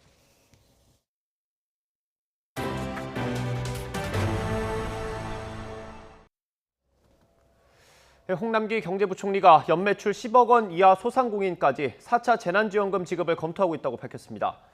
홍 부총리는 국회 기획재정위원회 업무보고에서 정의상 매출 10억 원 이하이지만 매출 4억 원 이하 소상공인이 대부분이라며 이같이 말했습니다. 앞서 정부는 3차 지원금 때 집합금지나 영업제한 업종이 아닌 일반 업종의 경우 연매출 4억 원 이하 기준을 두고 지원금을 지급했습니다. 홍 부총리는 또 근로자 수가 5명 이상이거나 노점상 플랫폼 노동자를 지원 대상에 추가할지에 대해서는 사각지대를 어디까지 볼지 면밀하게 검토해보겠다고 설명했습니다. 이어 다음 달 초에 국회에 1차 추경안 제출을 목표로 하고 있으며 국회에서 통과만 되면 바로 다음 날부터 집행할 방침이라고 밝혔습니다. 홍남기 경제부총리가 민주당이 추진하는 코로나19 손실보상제에 대해서 오는 4월쯤 큰 그림이 나올 것 같다고 밝혔습니다. 홍 부총리는 국회 기획재정위원회 업무보고에서 손실보상을 제도화하는 데 정부도 동의하며 범부처 태스크포스를 가동하고 연구 용역을 진행하고 있다고 말했습니다. 또 손실보상제를 감염병 예방법으로 할지 소상공인 관련법으로 할지 별도로 법을 만들지에 대해서도 부처마다 의견이 달라서 조율이 필요하다고 덧붙였습니다. 올해 들어 수출이 늘면서 경기 부진이 일부 완화하고 있지만 고용 상황은 여전히 어둡습니다.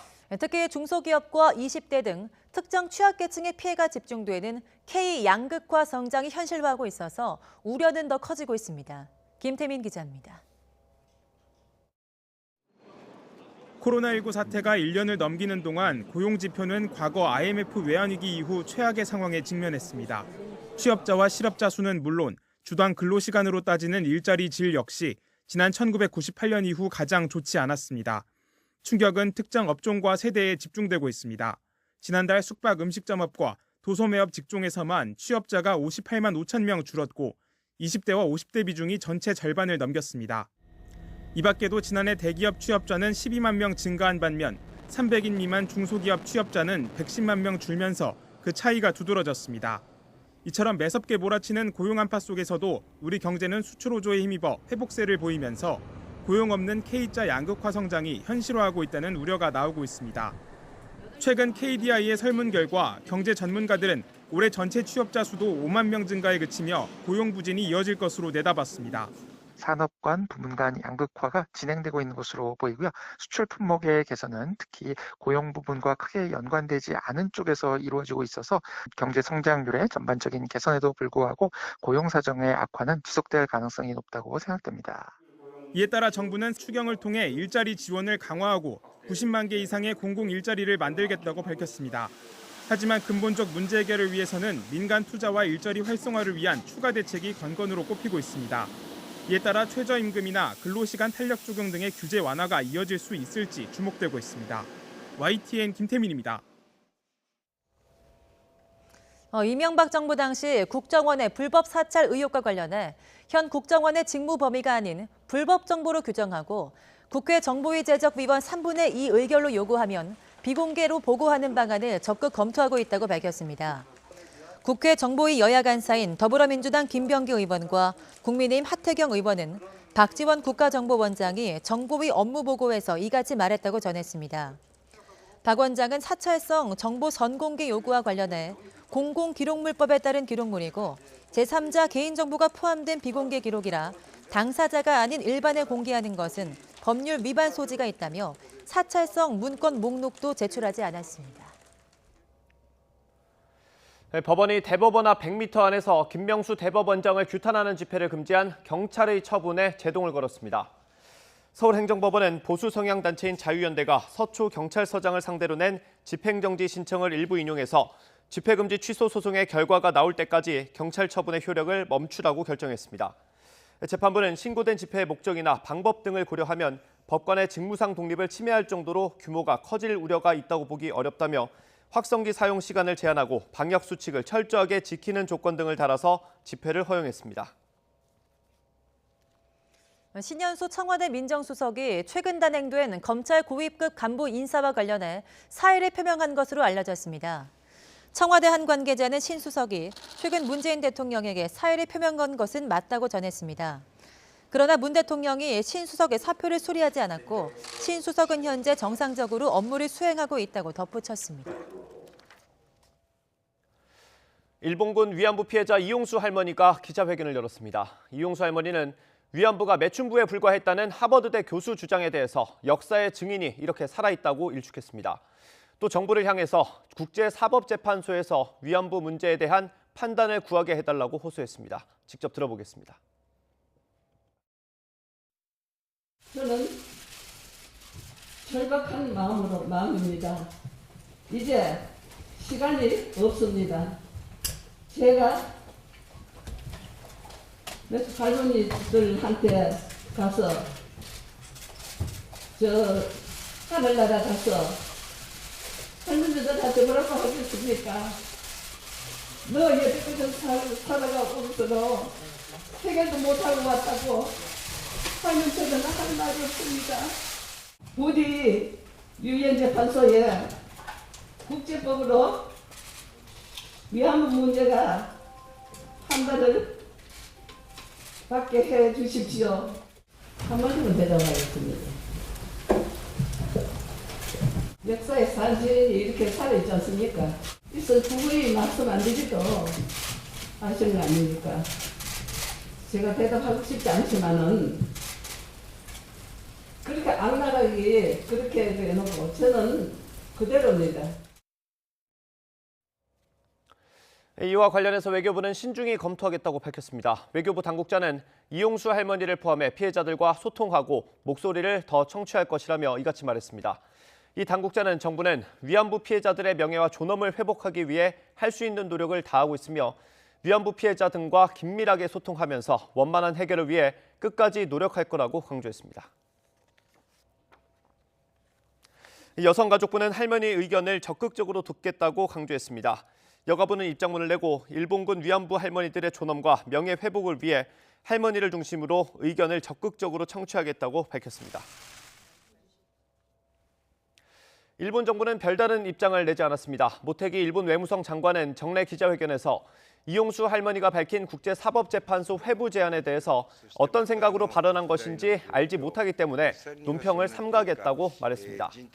그러면서 한국 법원의 위안부 배상 판결에 대해 국제법과 양국 합의에 명백히 반하는 것이며 한국의 즉시 국제법 위반 상태를 시정하기 위한 조치를 할 것을 강하게 요구한다는 기존 입장을 반복했습니다. 군 당국이 동해 민간인 출입통제선 검문소 일대에서 북한 남성 1명을 붙잡아 조사하고 있습니다. 지난해 11월 철책 귀순에 이어서 석 달 만에 또 최전방 경계의 허점을 드러냈다는 지적이 나오고 있습니다. 김문경 기자가 보도합니다.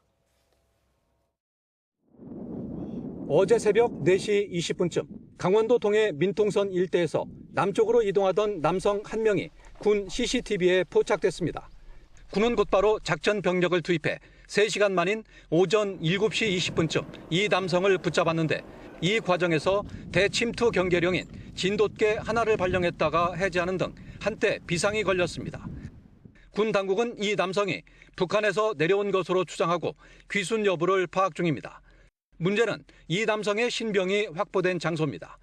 이 남성은 동해 최북단 민통선 검문소인 제진 검문소 일대에서 붙잡혔는데 최전방 철책에서 5km 안팎 떨어진 곳이었습니다. 제진 검문소에서 고성 통일전망대까지 북쪽 도로는 민간인의 도보 이동이 금지돼 있습니다. 군 당국은 이에 따라 휴전선 철책이 아닌 해안을 통해 내려왔을 가능성도 염두에 두고 조사를 진행 중인 것으로 알려졌습니다. 그렇더라도 해당 지역 일대는 모두 철책 경계망이 설치된 곳이어서 최전방 경계와 감시에 또 허점을 드러냈다는 지적을 피할 수 없게 됐습니다.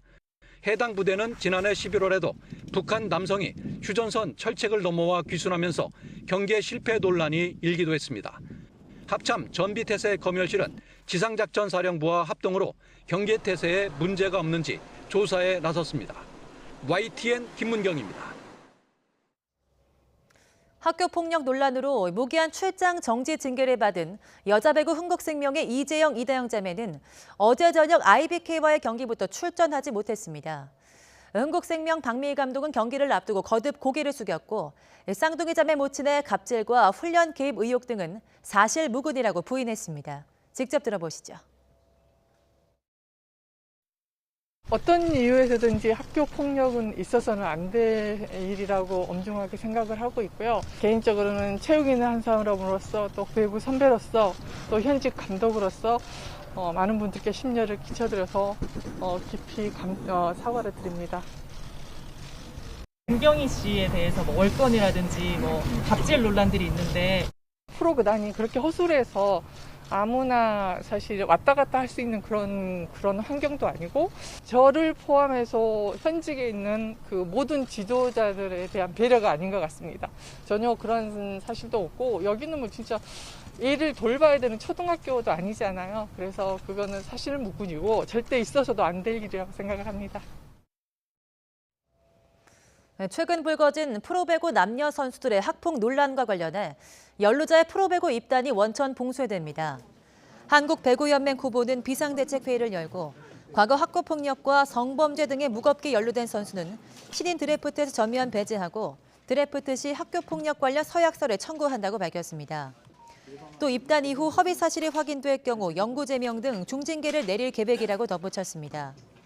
다만 사회적 무리 관련 연구 제명 규정은 소급 적용되지 않아서 이재영, 이다영 등 중징계를 받은 남녀 선수 4명은 제명은 면하게 됐습니다. 텔레그램 N번방 핵심 운영자 가운데 한 명으로 솜방망이 처벌 끝에 추가 기소된 켈리 신모 씨에게 징역 4년이 선고됐습니다. 신 씨는 이미 1년 징역을 살고 처벌받았다며 무죄를 주장했는데 재판부 판단은 달랐습니다. 홍성욱 기자입니다. 9만 개가 넘는 아동 청소년 음란물을 보유하고 이 가운데 2천여 개를 텔레그램 N번방을 통해 판매, 수천만 원을 챙긴 닉네임 켈리 33살 신모 씨. N번방 사건이 불거지기 전 1심 재판이 이뤄졌고 징역 1년을 선고받았습니다. 수사에 협조한 부분도 반영됐습니다. 하지만 신 씨는 형이 너무 무겁다며 항소했는데 그 사이에 N번방 사건이 널리 알려지자 슬그머니 2심 재판을 포기했습니다. 아동 청소년 성범죄자에게 징역 1년형이 확정되며 송방망이 처벌 논란이 불거진 상황.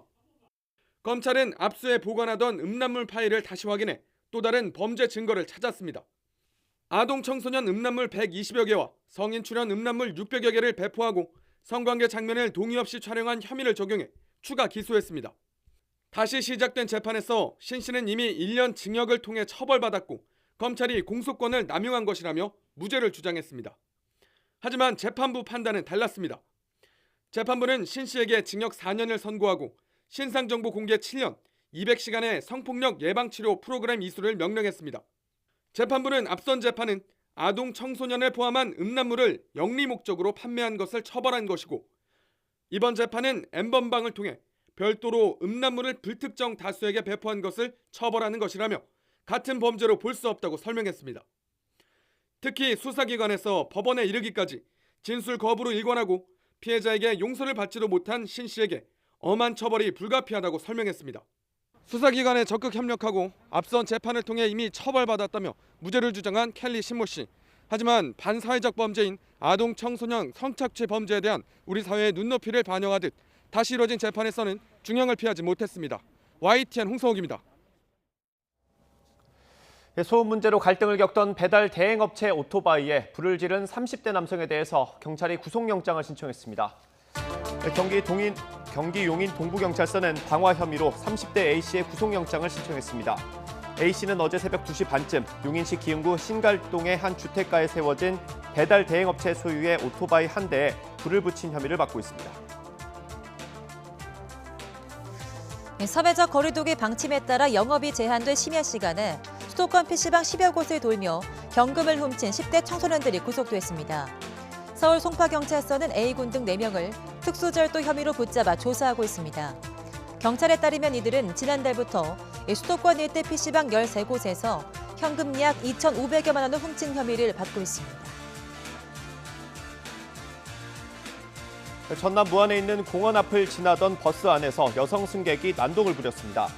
이 여성은 어제 오후 5시쯤 버스 안에서 일부 승객을 때리고 분말 수화기를 뿌리는가 하면 창문을 부순 것으로 알려졌습니다. 이 과정에서 70대 후반으로 보이는 남성이 다쳐서 병원으로 옮겨진 것으로 확인됐습니다. 음주 운전을 하던 20대가 고속도로에서 잠들었다가 뒤따라오던 차량에 부딪혀 2명이 다쳤습니다. 오늘 새벽 1시 반쯤 경남 진주시 남해고속도로 순천 방향 진주나들목 근처에서 50대 운전자가 몰던 승용차가 고속도로에 서 있던 21살 노모 씨 차량을 들이받았습니다. 이 사고로 운전자 2명이 모두 다쳐 병원으로 옮겨졌습니다. 제주 5성급 호텔의 실수로 사우나 내부가 들여다보였던 사실이 알려지면서 논란입니다.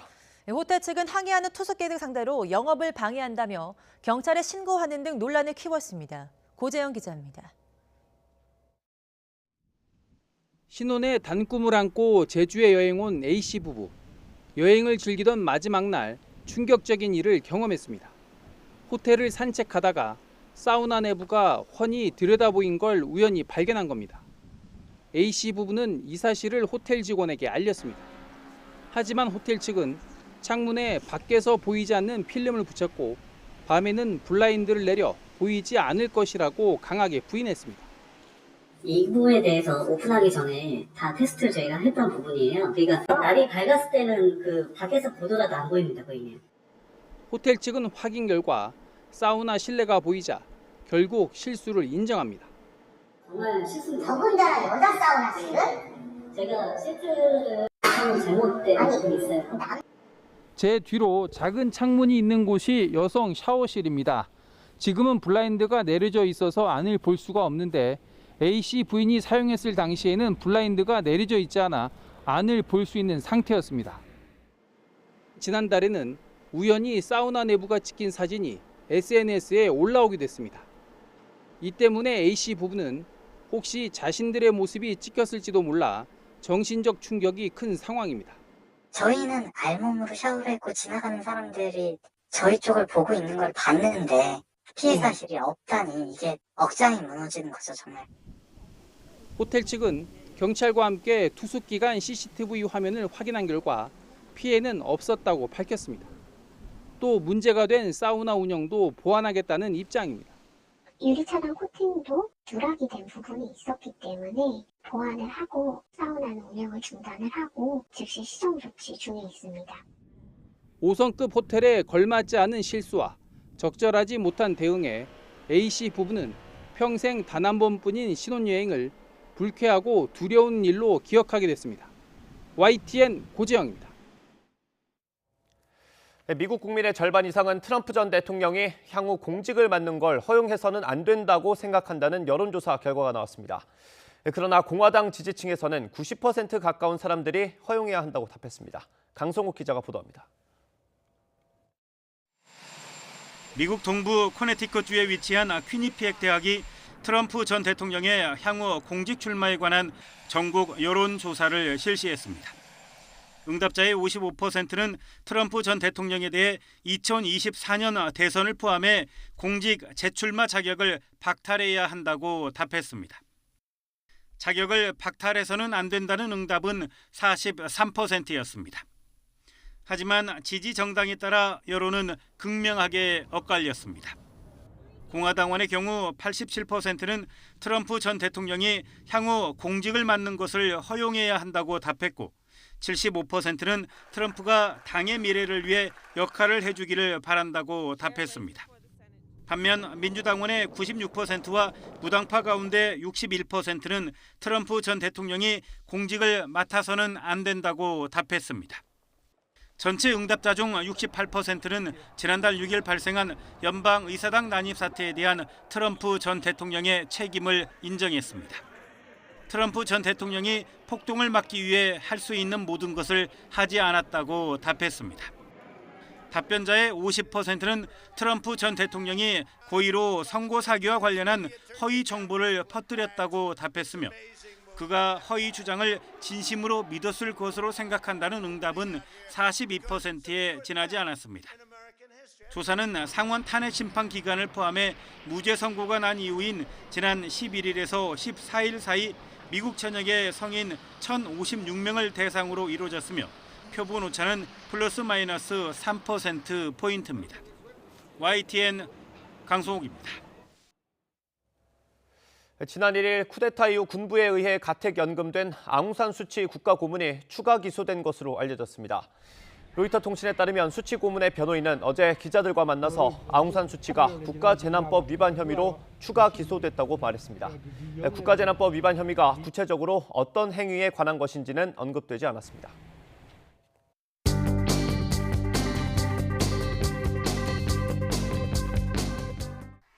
신현수 청와대 민정수석의 사의 표명 소식 각 신문이 비중 있게 다뤘습니다. 경향신문은 현 정부 첫 검찰 출신 민정수석이 이번 검찰 인사 논의에서 배제된 것에 반발한 것으로 보인다며 박범계와 갈등 민정수석 임명 한 달여 만의 사의라고 제목을 뽑았습니다. 조선일보는 문 대통령이 신수석의 사의 표명 다음 날 반려했지만 신수석이 설 연휴 이후 다시 사표를 제출했다고 전했습니다. 김학의 전 차관 불법 출금 의혹을 수사하고 있는 수원지검이 최근 이성윤 서울중앙지검장에게 소환 조사를 받으라고 통보했지만 이 지검장이 불응한 것으로 알려졌다는 기사 바로 아래에 배치됐습니다. 당시 대검 반부패부장이던 이 지검장이 당시 문무일 검찰총장에게 보고하지 않고 불법 출금 수사를 무마시킨 것으로 보인다는 내용입니다. 한겨레는 국가정보원이 이명박 정부 당시 청와대 지시로 18대 국회의원 전원에 대한 광범위한 사찰이 이루어졌다는 의혹과 관련해 특별법 제정을 제안했고 여야도 이에 대한 공감대를 형성한 것으로 전해졌다고 보도했습니다. 코로나 관련 소식 보겠습니다. 코로나 백신 접종 교육을 받는 간호사들의 진지한 모습. 백신 접종이 시작된 뒤 전 세계 환자 수가 크게 줄고 있다는 소식입니다. 백신 우등생 이스라엘 일상 되찾는다. 중앙일보는 국민 44%가 백신 접종을 마친 이스라엘의 거리두기 완화 소식을 담으면서 오는 26일부터 접종을 시작하는 한국이 OECD 중 꼴찌라고 비판했습니다. 호나 전기차 화재가 끊이질 않자 배터리를 모두 교체하는 쪽으로 가닥을 잡았지만 1조 원이 넘는 비용 문제로 현대차와 LG에너지솔루션 두 기업 간 갈등도 깊어지고 있다고 한겨레가 전했습니다. 마음만 먹으면 클럽하우스 엿들을 수 있다. 1년 새 고객 600만 명. 국내외에서 열풍을 일으키고 있는 음성 채팅 앱 클럽하우스가 개인정보 보안 논란에 휩싸였다는 조선일보 기사입니다. 채팅방에서 주고받은 대화는 녹음하거나 전송할 수 없다고 자랑해온 운영업체가 정작 모든 대화 내용을 녹음하고 있었고 중국 정부와 기업이 이용자 정보에 접근할 수 있다는 우려까지 나오는 상황입니다. 모두가 브리트니를 틀에 가뒀다. 마지막으로 뉴욕타임즈가 온라인에 공개한 다큐멘터리 프레이밍 브리트니가 화제라는 경향신문 기사 보겠습니다. 다큐멘터리는 2000년대 전성기를 누렸던 팝스타 브리트니 스피어스가 우울증과 약물 중독에 시달리다 재활시설을 오가게 된 과정을 조명하고 있는데 그동안 스피어스의 고통을 돈벌이 소재로 삼는 등 미디어의 여성 혐오를 자성하는 목소리도 나오고 있다고 합니다. 주간 브리핑 이하린입니다.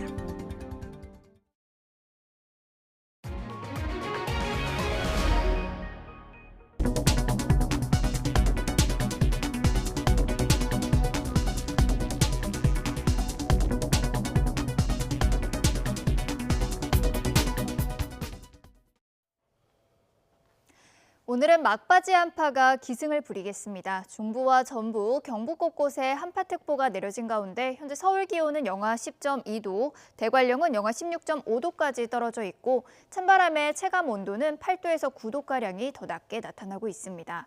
한낮에도 종일 영하권 추위는 이어지겠는데요. 오늘 서울의 한낮 기온은 영하 5도, 대관령은 영하 10도, 대구도 영하 2도 선에 그치겠습니다. 추위 속에 충청 이남 지방에는 눈이 내리고 있습니다. 서해상에서 발달한 눈구름대가 계속해서 유입되고 있는 상황인데요. 현재 호남과 제주 산간에 대설특보가 발효 중인 가운데 대설경보가 내려진 전북 순창에는 지난 밤 사이 14cm의 폭설도 쏟아졌습니다. 내일까지 제주 산간과 울릉도 독도의 많게는 20cm 이상, 호남 지방에도 많은 곳은 15cm의 눈이 더 내리겠습니다. 이번 눈이 그치고 나면 당분간 전국이 대체로 맑겠고요. 금요일인 모레부터는 추위도 서서히 누그러질 전망입니다. 지금까지 날씨 정보였습니다. 네, 오늘 굿모닝 YTN 여기서 마치겠습니다. 잠시 후 YTN 24가 방송됩니다. 함께해 주신 여러분 고맙습니다.